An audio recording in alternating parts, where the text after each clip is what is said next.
Well, everyone, we have a really fun episode for you today. I have my literary agent who played an integral role in publishing Surrender Your Story.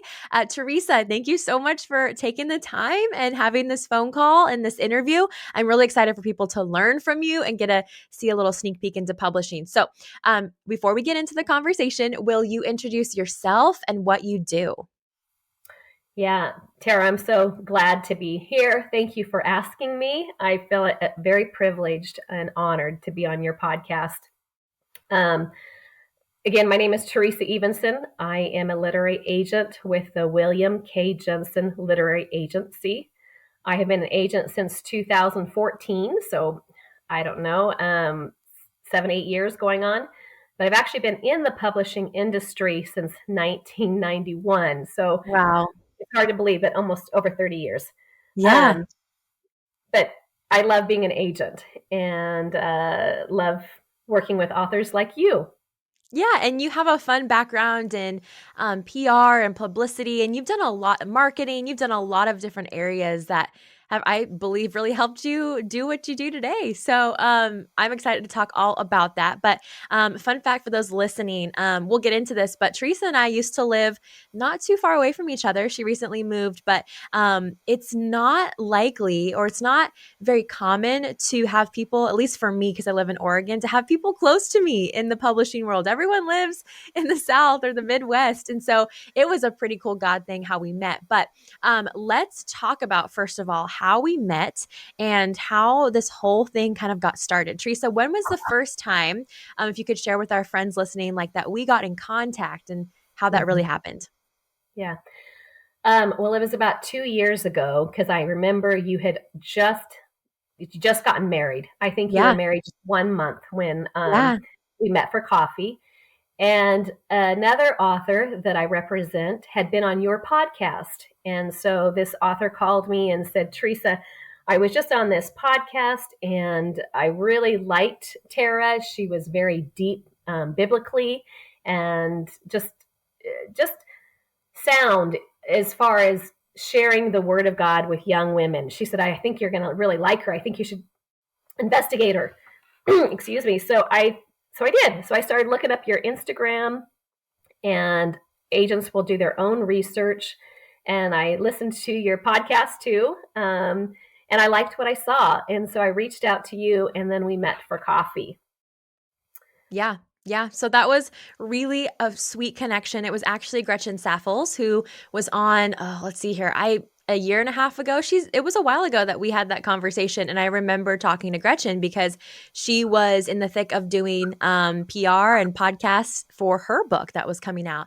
And I remember asking her, I'm like, okay, tell me about publishing. I was really intrigued because the Lord had kind of started opening the doors, but I had no clue what to do. And so she's like, you should look into an agent. And I had heard about literary agents before. You hear about agents in like, the movie, like the film world, but I just didn't know what that was. And so, it was incredible to be able to connect with Teresa because for someone who had no clue what I was doing, I'm like needing an advocate and needing someone that not only knew the publishing world, but got the book and was biblically sound and we could get along. And I'm so glad to find that in you. But for those listening, Teresa, so okay, I'm sure maybe people have heard about what an agent is, but how would you describe what a literary agent does? And what's the advantage of having one versus trying to attempt this on your own? Well, a literary agent, the best way is to say we're the gatekeepers or the doorkeeper to the publishing world, to publishers, meaning there's not very many publishers that will accept a proposal or a manuscript without um, an author, without it coming through an agent. Right. An author cannot just send a proposal to a publisher, they won't accept it. So we are the gatekeepers. I try and tell people that we're kind of like a real estate agent. Yeah. Um, like for 2 years, I tried to sell my own house. I love my own house, and I tried to sell it for sale by owner. And it just sat on the market. I thought that's so cute. It was adorable, and everybody Yeah. would want it. But then I just wasn't getting the traffic. And then as soon as I signed with a real estate agent, I sold my house, or my house sold in 3 weeks. So the Wow. realtor brought the traffic to my home. What a literary agent does is get more eyes on your manuscript. We bring Right. traffic, um, the public from editors and publishers to let them see it, read it, and get excited about it. So that's what I Yeah. say. I say a literary agent is the gatekeeper to the publishers. Yeah, would you say that it also just brings credibility in a way, especially for first-time authors who, number 1, have no idea what they're doing, and then number 2, just are fresh and new to the whole scene? Because why would you I mean, is it maybe the credibility part that publishers usually like working with an agent more than just the author directly? Yeah, it definitely gives you credibility, Tara, because an agent isn't going to sign you or sign an author unless we can sell them. So Right. I'm not going to sign or take on a project unless I see potential in you. Yeah. So I'm looking for a great idea, I'm looking for a great writer, and then someone that has platform. And that's Yeah. the ugly side of publishing, is that you really have to have an established audience, an established they want to make sure that when you publish the book that you have this audience ready to buy the book, that there's a Yeah. demand for what you're doing. And I also want to say this is so important for young writers to understand that your book is secondary to your ministry. Mm. So you should already be doing something. You should already be, and that's, Tara, what I loved about you. You already had this ministry of teaching women to know God, to love God, and then to live for Him. Yeah. And I was taken back. I just want to tell you, I was so impressed. I was taken back with your youth. There's not very many women in their mid 20s that had the depth and the knowledge of the word that you had. I mean, heck, I don't know, 30-year-olds and 40-year-olds that are studying God's word to the depth of what they want to. They're teaching women to take up their cross and Yeah. to be self-sacrificial, to die to yourself daily. And what does that mean? What does that look like to die to yourself? And that's what you were investigating. And that's what got my attention. It was a counterculture message that you were teaching and proclaiming. It was totally against everything that we're hearing in our culture. Yeah. So it intrigued me, it fascinated me. And you had a platform at the time, it was pretty substantial.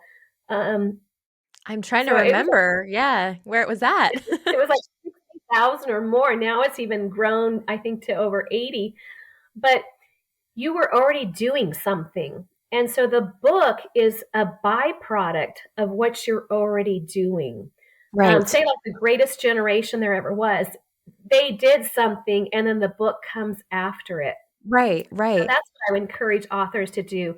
Have a ministry, be making your mark. You're helping people, and the book is secondary to what you're already doing.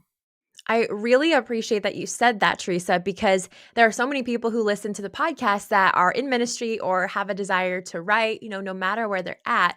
And like you said, it's the ugly truth. But if it's something that you feel like God has laid on your heart to pursue or something you even want to try, these are steps that we have to do. But it has to be out of the motivation of, first of all, helping people and helping them come to a knowledge of the Lord, and not from the motivation of, I just want to do this, so I'm going to have to take these steps. It's like, be faithful in those little steps in building what God wants you to build and then see what comes out of it. Because honestly, I always kind of wanted to write a book, but I got distracted along the way about, doing medical school and other things that I wanted to do, which I share in the book. But I always had that desire, but I really didn't A, know where to start, and B, know if that's what God wanted me to do. And then after starting with these things with no intention of really writing a book, God started opening the doors. And that's when I'm like, okay, I guess he is, moving from a place where we started this like step by step and laid a foundation of a platform on Instagram and on the podcast here. And it's really cool how the Lord like continued that, and then publishers also saw that. So I appreciate that you kind of made that distinction in that, because I feel like it kind of pulls the curtain back for those listening. But let's dive into go ahead. Well, I was just thinking, you want to write on something that you're passionate about, first thing, and then something that you're an expert on. And if you're not Yeah. an expert, you become an expert in that area. So, because like some writers will say, what do you, they'll go to a publisher and say, what do you want me to write on? I can write on anything. We get Oh, that from yeah. pastors. We don't want you to write on anything. Publishers want you to write on what you're passionate about. And often they'll say, if you could only write one book, what would that one book be? And Wow. it has to be something very passionate about because then that passion comes out in the book.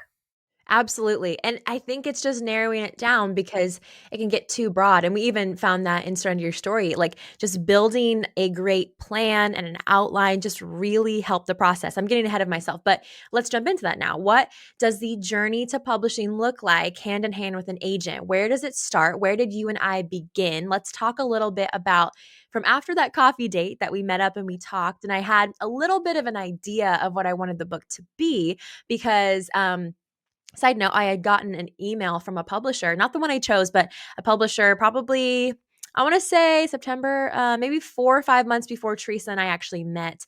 I got an email saying, Tara, you should write a book with us. And I'm like, okay, I'm in the middle of getting married. It's a busy season. Let me circle back later. That's when I talked to Gretchen. That's when I'm like, okay, maybe this is something. And then Teresa and I met. And then from there, after we started to work together and we signed a contract for her to be my agent, that's kind of when the ball started rolling. And what was that first step of the process after that? Well, it usually takes about 2 to 4 months to write a really good proposal, and it depends on where the author is. You kind of knew what you wanted. It was your idea, to write Surrender Your Story, and you Mhm. came to me saying, I'm a recovering control addict, Yeah. or so we knew it was going to be on control and releasing control. And what's that look like? So when when the author comes to me, kind of they've got this passion, they've got this expertise, the proposal can go faster, but Hmm. you really want to. An agent is actually your sounding board and your first time editor. Yeah. And so they're editing you to make sure it's concise. And even though you're creative in the chapters, the rest of the proposal is really a business document. So an Yeah. editor is coming along and making sure, or the agent is coming along and making sure that business document looks the best it can be. Putting your best foot forward, putting your numbers, your platform, your marketing, Right. getting that all put together. And so that takes about 2 to 4 months. And then, as you found out, because it is a slow process, then even it goes out simultaneously to all the Christian publishers at the same time. But then it can take 6 months. I mean, from signing the contract, you've got 6 months to finish the book, but then another six Right. months to go through their editing process and the printing process. So it can be a full year minimum from the time you sign the contract to your book coming out to the world.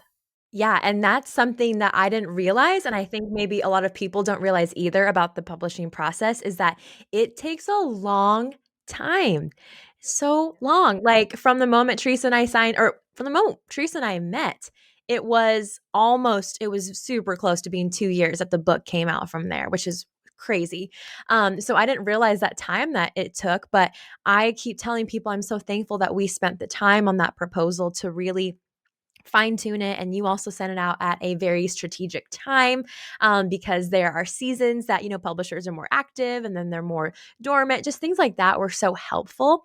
And I think just really narrowing down not only the book content for the proposal, because you're laying out like I kind of like describe it as a paper outline. Like you're just saying, here are the chapters, here's what I'm going to be covering, pretty much. But then honestly, it's like you said, it's a business document where you put in the majority is like, here's my platform, here's my reach, here are the people that could help me share this book. Like it was a lot. And I'm pretty sure our proposal was over 30 pages, if not 40 pages, because it was not only the first two sample chapters, but it was just like pages on pages on pages of just everything. And it felt tedious and it felt like a grind in the middle of it. But I had so much of your help and you being a sounding board that I really believe it made it so strong. So then when we sent it out to the publishers, which is an advantage of having an agent too, because you have all the connections.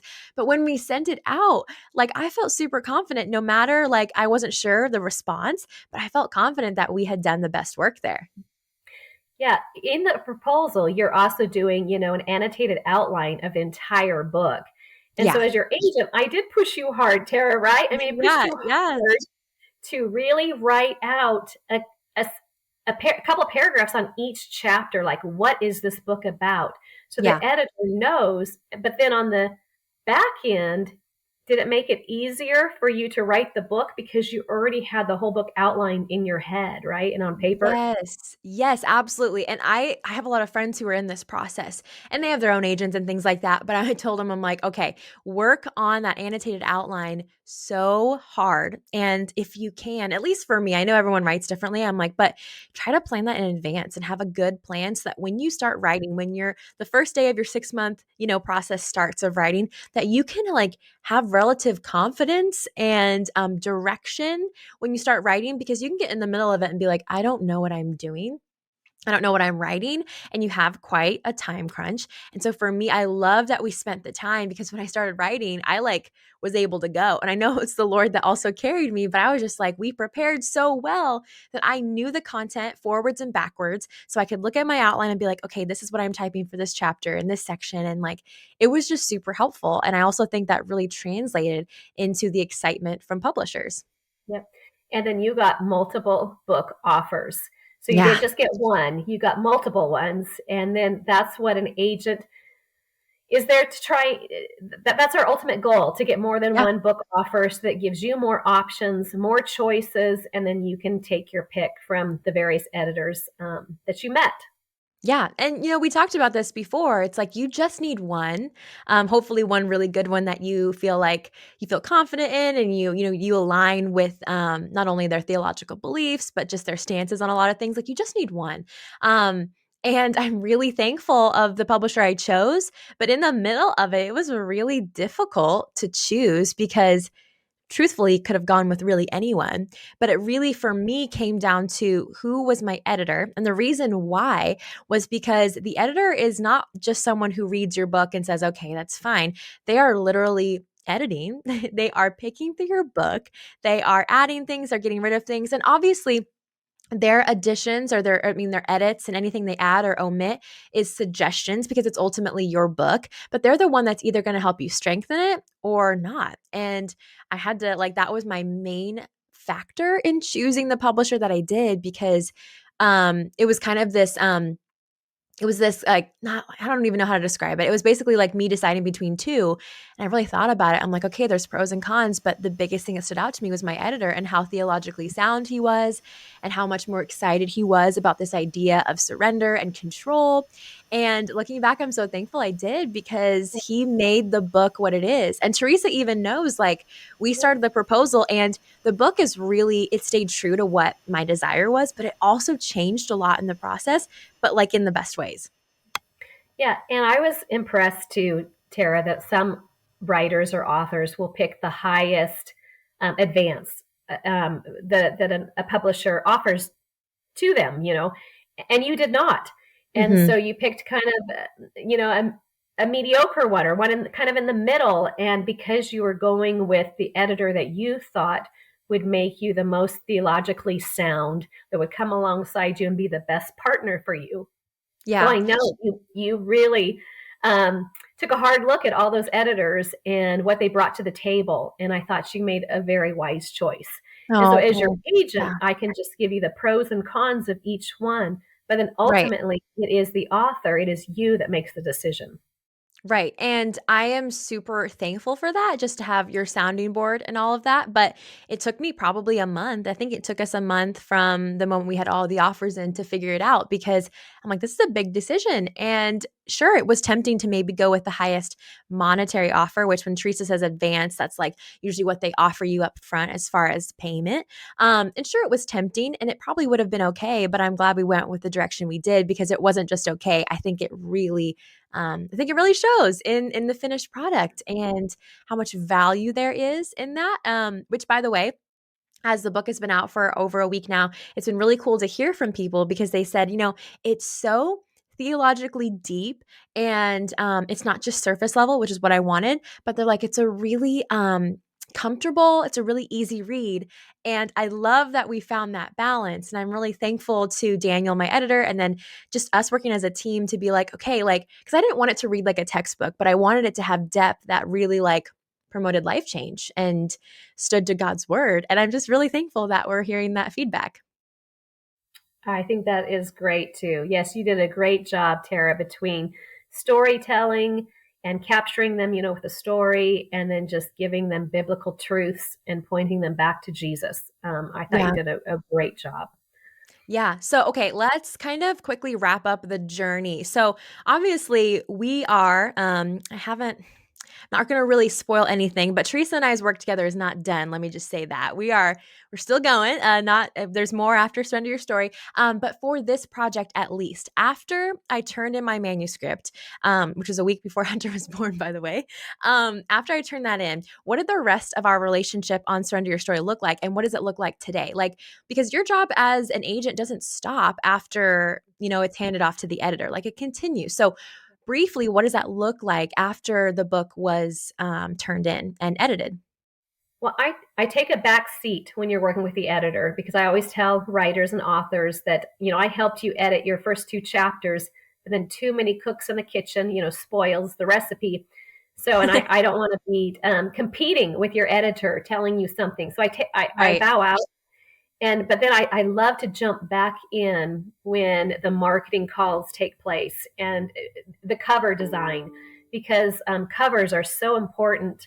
The title has to be right and the cover to grab someone's attention. You Right. want to be able, I tell people, like when someone's running through the airport and they glance at a bookstore or a rack of books, you want that to grab their attention, just the Yeah. title and the cover alone. So I like to jump back into marketing calls. I like to be involved in that aspect. And so there is a lot, and you've been part of that. And they say even when the release of the book happens, which was just March 7th, that Yeah. is really the beginning, right? It's not the end. Now you jump in, and we've got to sell this book. We've got to get the word out about it. So I Yeah. don't know how many podcasts you've been involved in, Tara, but I know it's a lot, right? I was trying to count them the other day and I'm like, I need to go back in my emails and see what they've laid out because it's like so many. I think I have another one today. But I definitely agree. You took more of a backseat, but also in the way it was still really active. Like you were copied on every email about PR and podcasts and marketing. And then you've been on every call. So really, I just like to say, like, not only I call people or I tell people that you're my book mom, just all encompassing, but then also just an advocate, right? So you were present there. We always have like a 20 to 30-minute call after our group calls with like the marketing team at Nelson, just for you to, help me debrief and maybe even help me understand things that maybe I missed in the conversation. And so even though you were more silent, like still very there to support me and just explain the process because it's still so new to me. But that was been super helpful and it just keeps going. And that's why I'm like, don't do it without an agent. Just don't do it. Yes, and I remember, some tight deadlines, like writing back cover copy. I mean, we were Yep. like, oh my goodness, this needs to be changed or updated or bullets. And so, yes, I jumped in on the back cover Yeah. copy. Um, I don't know what else that we had to do. Oh, there was all your incentives. So writing the Yeah, yeah. incentives that go along with the marketing. You did a lot of that, Tara. You wrote, gosh, dis- discussion guide. Did you write the discussion guide and Yeah, just screensavers? creating the screensaver. So this was all for pre-order. If you have pre-ordered my book, so just creating all of that content, and then the back cover copy. When we say back cover copy, we mean literally just what's on the back of the book. What you'll see is the description, that first little glance. And what I loved about Teresa's help with that, it was me, Teresa, and Daniel, my editor, that we all like literally in an afternoon. We were on a pretty quick deadline, and we just in 3 hours maybe total, if that, worked on writing that. And the reason why we worked together on that was because the three of us know the book more than anyone else does. And they have been the ones most involved. Daniel obviously has read the book. And at that point, Teresa hadn't really, but like she still knew the vision. And so to have people who knew it, just really backing me on that was helpful because I don't know, like Teresa said, the job isn't done when the book is printed and ready. Like it's just beginning. And so there's just so much that she helped throughout the process too. I'm super thankful for that. But moving along, maybe I'm putting you on the spot, but I know that you almost or have finished the book. Last week when I saw you, we were talking about this at the launch party. But if you had to choose a favorite chapter of Surrender Your Story or one favorite chapter, what would it be and why? Well, I thought this was an easy one because I'm a daddy's girl, and you mentioned yourself that you're a daddy's girl in your book. But Oh, yeah. it was God's resume, and it's on how do we trust God. And I loved the parallel that you came up with between knowing your earthly father here on this Yeah. earth and just getting to know him, and you got to see his bad days and his good days. And Yeah. as you watched your father here, and we all watch our earthly fathers, our daddies here, we learn to trust them, and a Yeah. child learns to trust their parent, that they're going to take care of them, that they're going to provide for them. And then you paralleled that to God's resume. And that as we get to know God deeper and we study him and we know his character and we see what he's done for us, then you can have this deep trust for the Lord, for God. And I Yeah. think it's hard. Maybe someone hasn't had a great relationship with their dad, and that's where it's Sure. kind of hard. I've talked to people that way. But here you have a perfect Abba Daddy.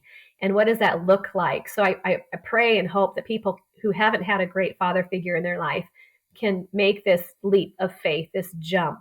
But I thought you did a great job of setting that up. Hmm. And because I do totally believe, Tara, that as you get to know God, just like your motto, you will learn to love him more as you learn Yeah. more about him. And then there's no other choice but to want to live your life for him. And Yeah. so I love how you do that. So that had to be one of my favorite chapters. Oh, that's so fun to hear. I think that was one of my favorites too, because I was so excited to share that parallel. Because something that struck me in the process was like, if you don't know God, if you believe like what the world says about God, if you believe, their definition that's false, or if you just don't know anything about him, then how can you possibly trust him? Like, if I didn't know my dad, or if he had proved to me over his life that he wasn't trustworthy and that he was just not kind, I wouldn't want to trust him. But through getting to know him and seeing his past and present and knowing his future trustworthiness, I'm like, okay, I can trust you with my life. I can trust you with that. And then even to a greater scale about God. And so I think that's a really important part. I think I mention it all the time, and maybe people are getting tired of me saying it, but I just think it's so important. And we can't forget that piece, because practically people, I think we just want all these hoops and we want all these things. And it's like, actually just start in the word and start getting to know God. I'm not saying it's gonna make it super easy, but it's gonna make it easier. It's still gonna be hard to trust God, but in those moments of needing to trust God, you can kind of pause and take yourself back and be like, okay, who is God? Is he the same God that delivered the Israelites, passed them through that Red Sea? Is he the same God that sent his son to die for us? Like, I know him, and then I can trust him. I agree. And maybe someone who's had a poor father figure, or a dad who hasn't kept his word, or they've been lied to. As you study the word, I've always heard there's one thing that God can't do, and he cannot lie. Yeah. And he is faithful. And so I feel like if anybody did a deep dive on the character of Jesus, and that Jesus said, when you see me, you see my Father, that I and the Father are one. Yeah. When you do a deep dive into who is Jesus and his character, you fall in love with him. And that's what Yeah. I hope your book shows people, you to fall Oh, in yeah. love with God, or Jesus who represented God. I love that. Yeah, in chapter 8, God's resume that Teresa was talking about, I think it's six or eight characteristics that we talk about the Lord. And again, there are books. I mean, not only just the Bible, but there are like standalone books that talk about God's character and like just uncover every single attribute of God. But I chose some of my favorites and some of the ones that have helped me really trust God more. So if you want just like a really brief summation of just a tiny bit of who God is to help you kind of start that journey of trust and surrender, that's what we do. So I love that you love that. Two last questions. One, if you don't mind sharing again, maybe one thing that God is teaching you to surrender and to trust Him with in your life right now. Because we're just talking about this theme of surrendering our control and trusting God. So, is there something that God is teaching you in your life to really let go and instead just let Him do? Yeah. Many people may not know this, but I moved from my home state of Oregon, where I had been for 47 years, to a new city and a new state. So we moved to Eagle, Idaho. And my husband had been begging me to move for quite a while for various reasons, but more sunshine, drier weather was one of them. But anyway, I was dragging my feet and I did not want to go. And so finally, I started praying to the Lord, okay, Lord, if you want me to go, you're going to have to show me, because I really don't want to leave all the friends and my Yeah. associates, everybody I knew was back in Oregon. But Right. anyway, so I said, okay, well, let's put the house up on for sale and see what happens, because I thought it may not sale. I don't know. But anyway, we did. We put our house up for sale, and 5 days later, we got a full cash offer, and had to be out of our house in 20 days. So if Wow. that isn't the Lord, Tara, I don't know what is.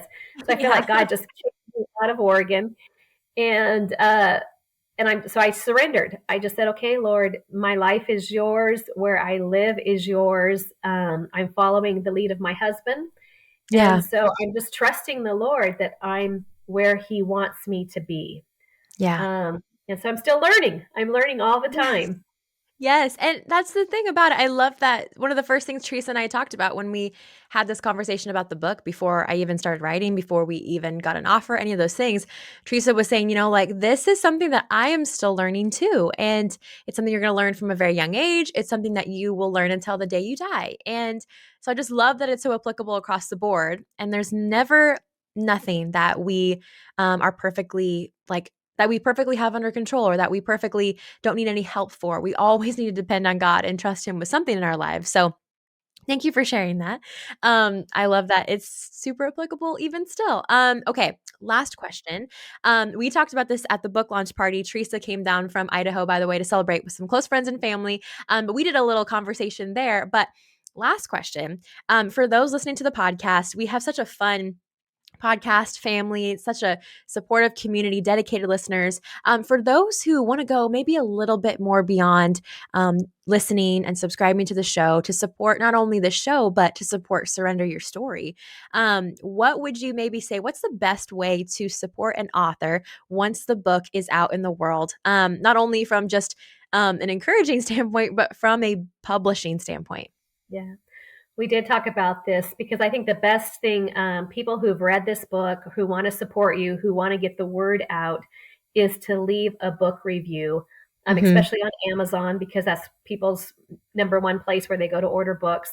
But it could Right. also be at Barnes and Noble, Books a Million, wherever books are sold. If they could give a review, and it doesn't have to be long. So some people are intimidated by leaving a book review, but it could just be great read, um, a, amazing book, loved this book. It could be one sentence. Um, and that really goes a long ways, especially after you get like 50 reviews. I was telling you on Amazon, the algorithms change. And then when people are trying to search for a book on control or trusting God or whatever keywords Patience, whatever. exactly that you're talking about in the book, that book will get higher in the search engines. It will pop up sooner when people are looking for that certain specific topic. Yeah. So that's No, what I I would encourage you to do. If people love Tara, that you love this book, you could leave a book review for her for Surrender Your Story. Yeah, I love that you said that because that's something I learned and something that now I'm like, okay, with my friends releasing books, I'm gonna do this for them now more. So if you guys have read Surrender Your Story, even if you've read the first couple chapters and you've already been encouraged, you can still leave one. So just something so simple that would not only just encourage me, but actually help get this message out to more people, which is, I can only do so much by myself, but together, if we work together and just really just keep it in mind that people are going to hear more of this or get more of this truth into their lives, I think it just is really helpful. So Before we close, I just want to remind people if you haven't gotten a copy of Surrender Your Story, you can get it anywhere books are sold: Amazon, Barnes and Noble, Christian Book, all the places, or you can go to surrenderyourstory.com. I'll have everything linked in the podcast notes down below. So it's super simple for you to grab a copy. But yeah, grab your copy if this conversation was intriguing and exciting. And my prayer, Teresa's prayer, just our whole prayer over this book is that you would find freedom in knowing that you don't have to have it all under control, and that that's actually okay. And you find the most purpose and fulfillment in your life when you trust God and that He's worthy to be trusted with your story. So, Teresa, thank you for being here and giving your time. It's always a joy, and I'm so glad you could be here. Thank you, Tara. It's been so much fun. It's always fun talking to you. Thank you.